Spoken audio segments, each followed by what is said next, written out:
السلام علیکم. هم پښتون خبرونو سره زم رشنا ضمیر او زم شاه سلیم جان د ټول ناول وړاندې کوو د نن ورځې مهم خبرونه. د وزیر اعظم شهباز شریف په مشرۍ کې د ملکی معیشت په موجوده صورتحال اجلاس د خزانه وزارت وزیر اعظم ته په ملکی معیشت بریفنګ ورکړي. وزیر اعظم شهباز شریف وايي ملک په معاشي توګه مستحکم کول لپاره به هنګامي بنیادونو اقدامات کولی شي.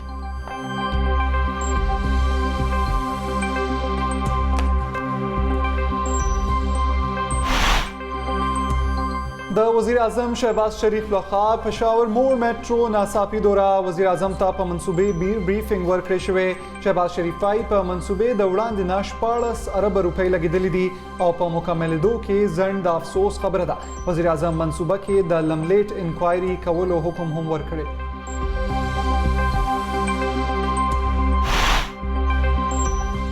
د وزارت عظما نه برطرف کېدو نه پس پخوانی وزیر اعظم عمران خان واپس عوامی عدالت ته د تلو فیصله کړې. د تحریک انصاف وړومبی جلسه 13 شپه پېښور کې شوې. د پی ټی آی غړو د جلسې تصویران په خپل افیشل سوشل میډیا اکاونټونو خپاره کړي.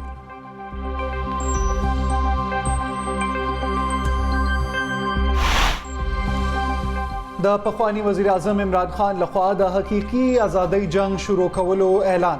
امپورټډ حکومت په هیڅ صورت نه منو. داسې څه جرم مې کړی و چې د شپې 12 بجې عدالتونه ولګېدل. کم خلک چې اوس حکومت کې راغلي دي دا ټول په ضمانت دي. امریکې په قوم دا لوی ډاکوان مسلط کړي دي. د پخوانی وزیر اعظم عمران خان پېښور کې جلسې ته خطاب وایي قوم دغه ډاکوان نه مني.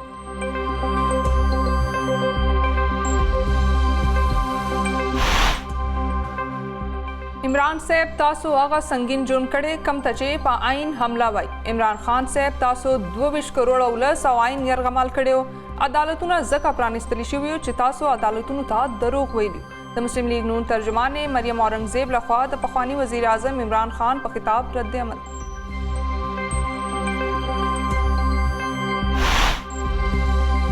عمران خان آئین مات کړی او سویلین ماشاءالله یې لګولې وه.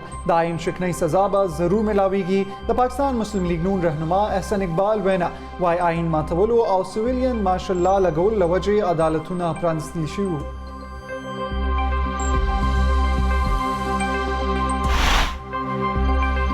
د داخله چارو پخوانی وزیر شیخ رشید احمد وايي نړۍ کې چې څوک هم د عمران خان پر رنګ مقبول شي هغه ختمولی شي. عمران خان به ضرور واپس راولو. د صدر خلاف تحریک به ناکامه کیږي. عمران خان د قومي اسمبلۍ نه د لرې کولو حکم ورکړی شوی و. خط عمران خان د لرې کولو لپاره راغلی و. غواړو چې د خط په معامله چیف جسټس کمیشن جوړ کړي. د اطلاعاتو او نشریاتو پخوانی وزیر فواد حسین چودھری وینا وایي ملک کې زر تر زره انتخابات کول پکار دي.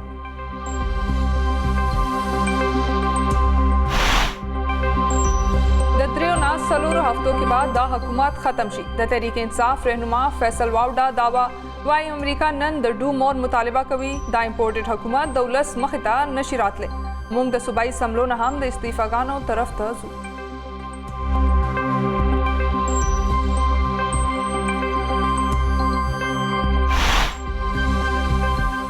د قومي اسمبلۍ د نوي سپیکر د انتخاب لپاره د اسمبلۍ اجلاس د اپریل په 22مه رابللی شوی. اجلاس به اوس د اپریل په 22مه 3 بجې ترسره کیږي. اول دا اجلاس د اپریل په 14مه نیټه ټاکلی شوی. دفتر خارجه د امریکې او بھارت مذاکراتو کې د پاکستان غیر ضروري حواله مسترد کړي. د پاکستان خلاف شوی دعوو کې هیڅ صداقت نشته. د ترهګرو خلاف د پاکستان قربانۍ او کامیابۍ د امریکې بشمول ټوله نړۍ تسلیموي. د خارجه دفتر ترجمان وینا وایي پاکستان د نړۍ ذمہوار ملکونو ته تمه لري چې هغوی د مقبوضه کشمیر کې د بھارتي ریاستي ترهګري مذمت وکړي. د امریکې خارجه وزیر لخوا شهباز شریف ته په وزیر اعظم جوړېدو مبارکي. جمهوری او مضبوط پاکستان د دواړو ملکونو په مفاد کې دی. پاکستان سره مضبوط تعلقات غواړو. د امریکې خارجه وزیر وینا وایي پاکستان سره مرستې مخ په وړاندې بوزو.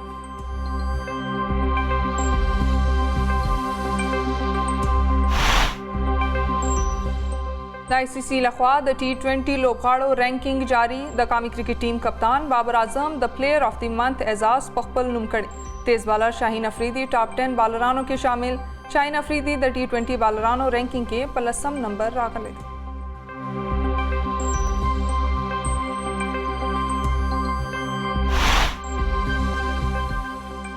او د ملک بالائی علاقو کې د باران پیشنګوئی. خیبر پختونخوا، اسلام آباد او ګلګت بلتستان کې د نری باران امکان.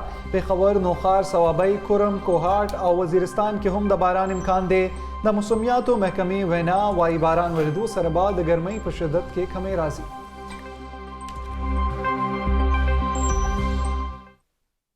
دا مهم خبرونه یو وړه شاندما اخلو او بیا راځو د خبرونو تفصیل سره.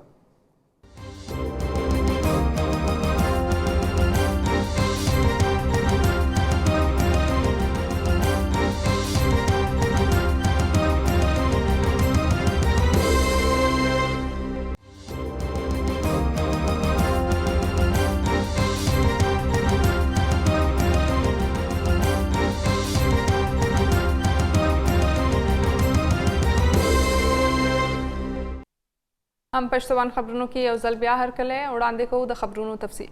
وزیر اعظم شهباز شریف خپل اقتصادي ټیم ته د معیشت د بهترۍ لپاره د اصلاحاتو د یو جامع لایحه‌عمل تیارولو هدایت کړی دی. هغه دا هدایت نن اسلام آباد کې د حکومت د اقتصادي ټیم د اعلی پایې یوې غونډې ته په خطاب کې وکړو.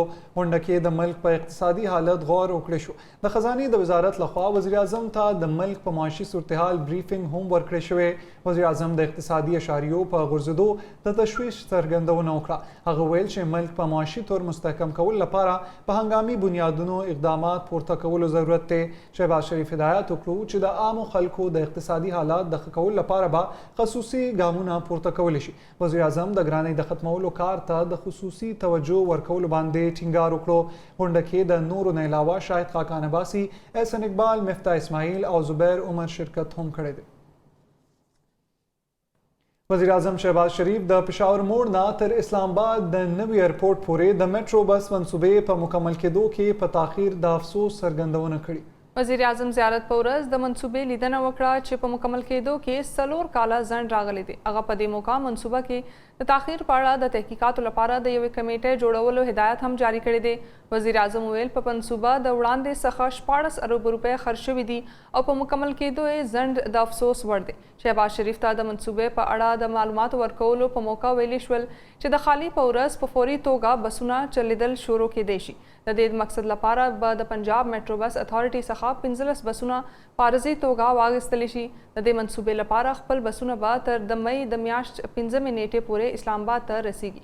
په دې موقع د مسلم لیگ نون ترجمان مریم اورنګزیب ویل چې وزیر اعظم د روژې په میاشت کې په نوې میټرو بسونو کې بغیر د پیسو د سفر کولو حکم هم جاری کړی دی. د چین وزیر اعظم لی کیشیان هیله څرګنده کړې ده چې وزیر اعظم شهباز شریف سره به د چین او پاکستان د دوه اړخیزه تعلقاتو د بهتر کولو، دوه اړخیزه اعتماد مضبوطولو او د چاینا پاکستان اکنامک کوریډور د تعمیر لپاره په ګډه کار وکړي. هغه د اعظم د مبارکۍ په هغه پیغام کې وکړو کوم چې هغه شهباز شریف ته د پاکستان د وزیر اعظم په جوړېدو رالیږلی دی. د چین وزیر اعظم یقین څرګند کړو چې پاکستان به ډیر زر استحکام او ترقی حاصله کړي. بلخوا د امریکای خارجه وزیر انتونی بلنکن وایي پاکستان په تیرو 15 کلونو کې د مختلفو مشترکه مفاداتو ترلاسه کولو لپاره د امریکای یو کلیدي شریک دی او موږ خپلو تعلقاتو ته اهمیت ورکوو. ښاغلي بلنکن د زیارت په ورځ په یو بیان کې د پاکستان د وزیر اعظم په توګه د شهباز شریف ټاکل کېدو له امله مبارکي ورکړې ده. د امریکای د خارجه وزارت په بیان کې د ښاغلي بلنکن له قوله ویلي شوي چې موږ تمه لرو چې د پاکستان له حکومت سره خپل پخواني تعلقات جاري وساتو. د دې مخکې پاکستان نوې حکومت ویلي و چې غواړي امریکای سره نیک تعلقات ولري. وړاندې د امریکای د صدر دفتر ترجمان جین ساکی د واشنگټن او اسلام آباد د تعلقاتو په اړه د یوې پوښتنې په جواب کې وویل موږ د پاکستان د اوږدې مودې د حمایت مننه کوو او خوشحاله یو چې یو جمهوري پاکستان د امریکای د مفاداتو لپاره اهمیت لري. شهباز شریف په خپلو تازه بیانونو کې وویل چې امریکای سره د هیواد تعلقات ښه شوي دي. د پاکستان پخوانی وزیر اعظم عمران خان چې د پارلیمنت لخوا په عدم اعتماد شوی دی دعوه کړې چې واشنگټن له واک څخه د هغه د لرې کېدو په سازش کې لاس لري. هغه دعوه چې واشنگټن هم رد کړې ده. د پخوانی وزیر اعظم عمران خان لخوا د حقیقي آزادۍ جنگ شروع کولو اعلان کړی شوی دی. پېښور کې جلسې ته د خطاب په وخت د عمران خان وینا وه چې امپورټډ حکومت به په هیڅ صورت کې نه منو. د ویل چې داسې مې څه جرم کړی و چې د شپې 12 بجې عدالتونه ولګېدل. عمران خان زیاته کړه چې کم خلک چې اوس حکومت کې راغلي دي دا ټول په ضمانت دي. امریکې په قوم لوی ډاکوان مسلط کړي دي. حکومت نامنظور اس ملک پہ جو باہر سے جو حکومت ملوث کی گئی یہ سارے ضمانت پہ لوگ ہیں. شہباز شریف ضمانت پہ, اس کا بیٹا ضمانت پہ, نواز شریف مجرم, اس کا بیٹا مفرور لندن میں, داماد مفرور, نواز شریف کے بیٹے مفرور, نواز شریف کی بیٹی ضمانت پہ. شہباز شریف اس نے اس کے اوپر 40 ارب روپے کے کرپشن کے کیس ہیں. سب کان کھول کے سن لو کہ یہ وہ پاکستان نہیں, یہ وہ 1970 کا پاکستان نہیں جب امریکنوں نے سازش کر کے ذوالفقار علی بھٹو کو ہٹایا تھا اور ان چوروں نے میر جعفروں نے اس کو پھانسی لگوائی تھی. آج سے میں اعلان کر رہا ہوں حقیقی آزادی کی جنگ شروع ہے. آج سے ان کو مقابلہ کر کے دکھاؤں گا, ان چوروں کو. اور ان کو میں نے پہلے بھی کہہ دیا تھا کہ میں حکومت کے اندر ویسا نہیں جتنا خطرناک حکومت کے بعد تمہارے خلاف ہوں گا. پخوانی وزیر داخله شیخ رشید احمد وایي چې نړۍ کې څوک هم د عمران خان په رنګ مقبول شي هغه ختمولی شي. پېښور جلسې ته د خطاب په وخت د شیخ رشید وینا وه چې عمران خان به ضرور واپس راولو او د صدر خلاف تحریک به ناکامه کیږي. عمران خان کو واپس لائیں گے امن کے راستے میں. آج قوم عمران خان کے پیچھے نکل آئی ہے. عمران خان کے لیے 1 مہینے کے بعد جیلوں کو بھر دیں گے. یہ 6 مہینے کی سازش ہے. اب یہ صدر کے خلاف امپیچمنٹ لائیں گے. دنیا میں جو آدمی عمران خان جتنا مقبول ہوتا ہے اسے ختم کر دیا جاتا ہے. ساری قوم عمران خان کے پیچھے کھڑی ہو جائے. د پاکستان پیپلز پارټي چیرمن بلاول بھټو زرداری وایي چې د سیاسي ژوند انتخاب مې پخپله نه دی کړی. د خپل نیکه او مور د قتل وروسته په کم عمره کې سیاست ته راغلم. بلاول بھټو ویل پیپلز پارټي په حکومتي اتحاد کې دویم لوی جماعت دی خو زما خارجه وزیر کېدل به زما پارټۍ لپاره هضمېدل ګران وي. د پاکستان مسلې به په ګډه حل کول پکار وي. په اتحاد کې شامل جماعتونو له بعد د جمهوریت بحالۍ, انتخابي اصلاحات او د ملکي مسلو د حل لپاره په ګډه کار کول پکار وي. د پیپلز پارټۍ چیرمن زیاته کړه چې موږ آزاد او منصفانه انتخابات غواړو. د انتخابات لپاره انتخابي اصلاحات راوستل لازمي دي. د پخواني وزیر اعظم عمران خان په اړه بلاول بھټو ویل چې د عمران خان د ډونلډ ټرمپ سره ښه تعلقاتو, د بایډن راتلو سره افغان انخلا د مسلو وروستو د پاکستان او امریکې په تعلقاتو کې مشکلات رامنځته کړل. هغه ویل عمران خان د اقتدار نه د لرې کولو زموږ فیصله د روس د دورې نه ډېره وړاندې شوې وه. د آزاد کشمیر وزیر اعظم عبدالقیوم نیازی 15 وزیران برطرف کړي دي. برطرف شوي وزیرانو کې سردار تنویر الیاس, عبدالماجد خان, علي شان سونی, خواجه فاروق او اکبر ابراهیم شامل دي. د ریپورت تر مخه دغه وزیران د مس کنډکټ, بدعنوانۍ او مشکوک سرګرمو له امله کابینې څخه لرې شوي دي. یاد دې وي چې د آزاد کشمیر وزیر اعظم عبدالقیوم نیازی پر ضد د عدم اعتماد تحریک جمع کړی شوی دی. د عبدالقیوم نیازی پر ضد د عدم اعتماد تحریک د پی ټی آی غړو جمع کړی دی. د قومي اسمبلۍ د نوي سپیکر د انتخاب لپاره د اسمبلۍ اجلاس د اپریل په 22 رابللی شوی دی. اول دا اجلاس د اپریل په 14 ټاکلی شوی ولې قائم مقام سپیکر د اجلاس نیټه بدله کړې ده. اجلاس به اوس د اپریل په 22 نیټه 3 بجې ترسره کیږي. یاد دی چې د سپیکر اسد قیصر د استعفا وروسته د اپریل په 14 اجلاس کې د نوي سپیکر انتخاب کولو. ډیپټي سپیکر قاسم خان سوري هم استعفا ورکړې وه او د وزیر اعظم د انتخاب لپاره د اسمبلۍ صدارت ایاز صادق ته سپارلی شوی. د اسمبلۍ د قانون تر مخه د سپیکر او ډیپټي سپیکر په غیر موجودګۍ کې د ممبرانو یو ګروپ چې ورته چیرمن اف پینل وایي کولی شي. D G I S P R ویلي دي چې پاکستان سرحدي صورتحال مستحکم دی. د یو پریس کانفرنس په وخت د میجر جنرال بابر افتخار وینا وه چې د آخري ترهګر ختمولو پورې به د ترهګرۍ خلاف جنگ جاري وي. د ویل چې ولس او سیاسي جماعتونو ته خواست کوو چې فوج سیاست کې مه راکاږئ. عوام کی حمایت مسلح افواج کی طاقت کا منبع ہے. اس کے بغیر قومی سلامتی کا تصور بے معنی ہے. اس لیے کوئی بھی دانستہ یا نادانستہ کوشش جو مسلح افواج اور عوام کے درمیان دراڑ ڈالنے کا باعث بنے وسیع تر قومی مفاد کے منافی. تعمیری تنقید مناسب ہے لیکن افواہ سازی کی بنیاد پر سازشوں کے تانے بانے بننا اور بے بنیاد کردار کشی کرنا کسی بھی صورت قابل قبول نہیں. اس حوالے سے افواج پاکستان اور اس کی لیڈرشپ کے خلاف ایک منظم ملیشس پروپیگنڈا مہم چلائی جا رہی ہے. حتیٰ کہ ڈیپ فیک ٹیکنالوجی کا استعمال کر کے مختلف ریٹائرڈ سینئر ملٹری آفیسرز کے فیک آڈیو میسیجز بنائے جا رہے ہیں تاکہ معاشرے میں عوام اور فوج کے درمیان تقسیم اور انتشار پھیلایا جائے. یہ غیر قانونی، غیر اخلاقی اور ملک کے مفاد کے سراسر خلاف ہے. جو کام دشمن 7 دہائیوں میں نہیں کر سکا وہ کام انشاءاللہ ہم اب بھی نہیں ہونے دیں گے. عوام اور سیاسی پارٹیوں سے یہ درخواست ہے کہ فوج کو سیاست میں مت گھسیٹیں. ہم اس سے باہر رہنا چاہتے ہیں، ہمیں اس ڈسکورس سے باہر رکھیں. نہ یہ مہم پہلے کامیاب ہوئی تھی اور انشاءاللہ نہ آگے کامیاب ہوگی.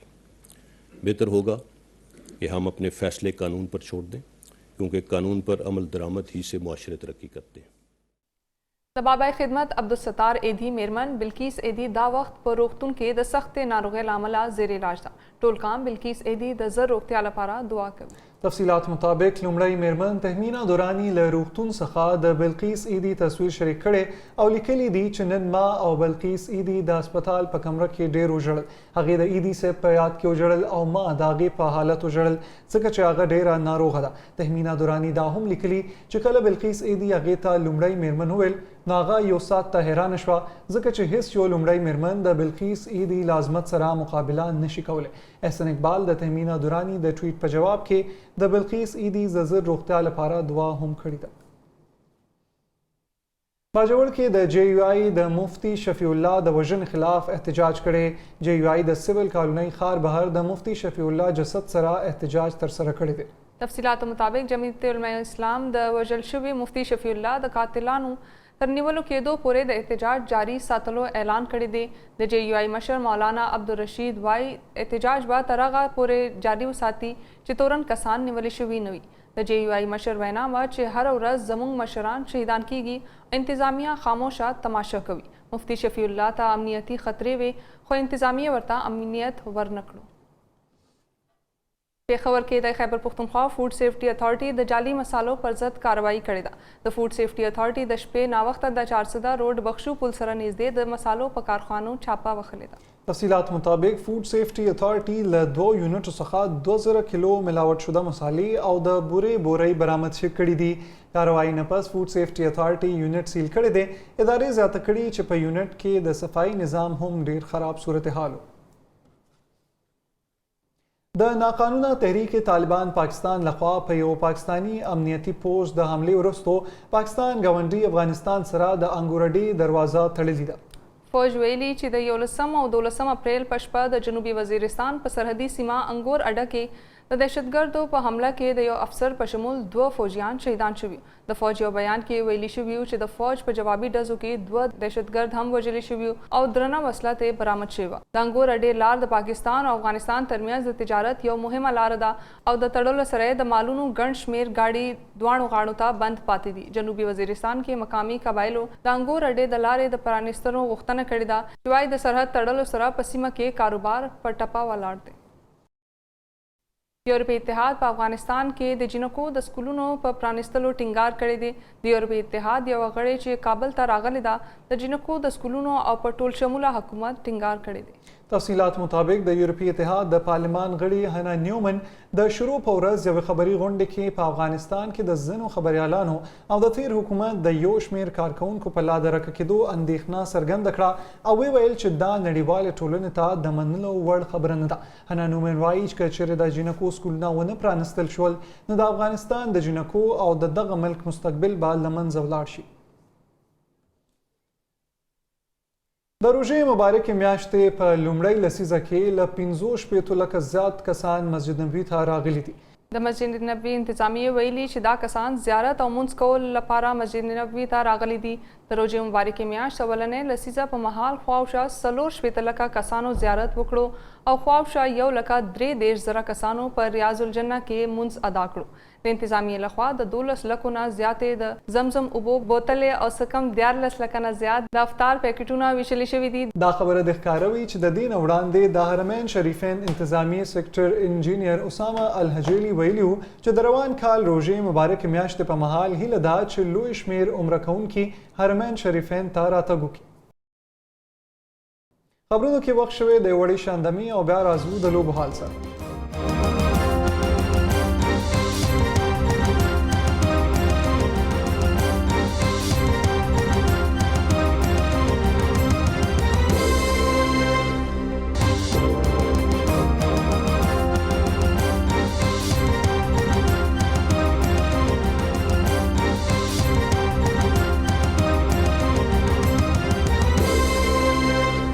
د مینا پاس هم پښتون خبرونو کې اوس د لوبو حال. د آئی سی سی لخوا د T20 لوبغاړو رینکینګ جاری کړی شوی دی. د قومي کرکټ ټیم کپتان بابر اعظم د پلیئر آف دی منث اعزاز په خپل نوم کړو. تیز بالر شاهین شاه افریدي ټاپ 10 بالرانو کې شامل شوی. شاهین افریدي د T20 بالرانو رینکینګ کې په 10 نمبر راغلی دی. په هم پښتون وړاندې کوو د موسم حال. د ملک بالایي علاقو کې د باران پیشنګویي شوې ده. خیبر پختونخوا، اسلام آباد او ګلګت بلتستان کې د نری باران امکان دی. د موسمیاتو محکمې وینا ده چې پیښور، نوخار، صوابه، کرم، کوهاټ او وزیرستان کې هم د باران امکان دی. موسمیاتو محکمه وايي باران ورېدو سره به د ګرمۍ په شدت کې کمی راشي. یاد دې وي چې یو څو ورځې مخکې د خیبر پختونخوا ځینې علاقو کې باران شوی چې له امله موسم خوشګوار شوی.